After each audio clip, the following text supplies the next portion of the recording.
qui ressort de pratiques culturelles sans doute ancestrales, mais qui s'adaptent aussi au goût du jour. Enfin, il y a des syncrétismes assez forts qui se Et donc vous étiez parti pour nous parler de votre chaman belge. Oui, alors voilà, là en Belgique, donc j'y suis allé, en fait le chaman belge m'a amené à ce qui était l'expérience, mais qui est intéressante, la plus forte de ça, qui est celle de l'ayahuasca. Donc l'ayahuasca est un mélange de plantes amazoniennes dont on se demande, quand en Amazonie il y a des millions d'espèces, et qui un jour a eu l'idée de combiner ces deux-là. Alors pour eux c'est très clair, c'est parce que ce sont les esprits qui ont indiqué au départ, aux premiers occupants de notre terre, Il doit y avoir quelques empoisonnés entre-temps. Je sais pas, il y a très peu de. Enfin là-dessus, il y a très peu d'accidents, très peu d'après, peut-être ils ont essayé des tas d'autres choses qui ont moins marché. Enfin, en tout cas, ce mélange de plantes qui a été analysé, je veux dire, on sait quelles molécules ils sont, est un psychotrope très puissant, donc qui vous emmène dans des délires à la fois merveilleux et douloureux, et qui, dans la théorie véhiculée depuis des siècles, voire des millénaires, par les habitants de l'Amazonie, est un moyen de communication avec les esprits. Donc il y a des chamans qui, eux, en prennent longtemps, et ils en font prendre aux autres, et la théorie est que la prise de cette plante vous emmène faire un voyage dans votre propre psychisme. Alors effectivement, les effets sont assez dingues, donc moi ça a démarré... Vous avez testé un réseau? Oui, j'ai testé. Pratiquement tout ce que je pouvais. Livres, ouais. Oui, mais parce que voilà, c'était ça l'intérêt. Après, le problème, entre guillemets, c'est que voilà, j'avais pas, enfin, je me trimballe pas, heureusement, mais des soucis sans nom, j'ai eu une vie plutôt tranquille, plutôt heureuse, donc j'ai pas été violé enfant, mes parents sont bien entendus, j'ai une vie sentimentale assez paisible, enfin, donc j'avais pas de névrose profonde. Donc au bout d'un moment, quand les gens me demandaient sur quoi vous voulez travailler, je ne savais pas trop quoi leur dire.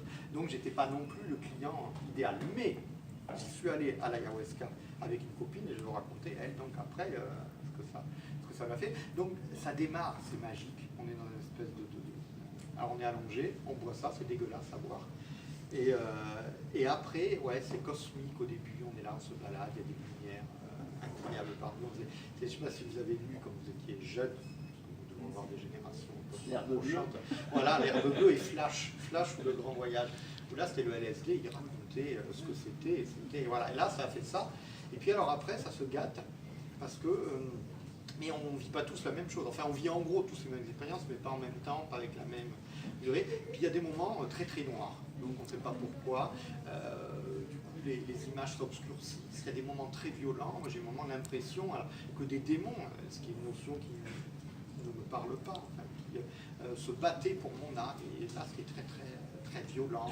J'ai l'impression que j'avais une espèce de truc qui sortait du dos. Enfin, voilà, et puis tout était noir. On vomit tant qu'on peut. Ça fait partie dès lors qu'on est là.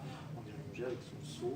Et donc voilà, et on passe de ces moments d'émerveillement à des moments beaucoup plus rudes. Et l'idée est qu'on se promène comme ça. Ça dure combien de temps? Ça m'a duré, mais on a pris à 22h et j'en suis sorti vers midi le lendemain.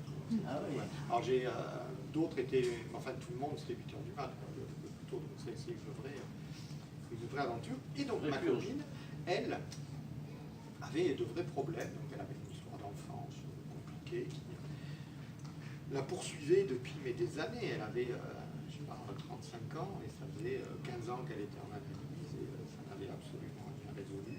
Et là, donc elle y retournait après, en 3 séances d'ayahuasca, elle a évacué ça. Alors voilà, je ne dis pas que c'est parce que c'est magique que ça marche, c'est pas le... mais en tout cas, elle, voilà, et j'ai aucune raison de mettre sa parole en doute. Et effectivement, depuis qu'elle a fini ça, ben, cette question qui l'a travaillé beaucoup, ne la travaille plus. C'est plus ou moins la... Donc, je peux pas nier l'efficacité dans son cas de ça. Alors après, elle admet tout à fait que ça peut être de l'autosuggestion, que ça peut être... Enfin, mais voilà, le résultat... En tout cas, il y a un résultat. Voilà, le résultat, oui, est là. Vous avez aussi le jeune homme qui prend des champignons hallucinogène. Oui, ça oui, puis qui fait ça. Ouais. Alors les champignons hallucinogènes, c'est un côté plus ludique quand même.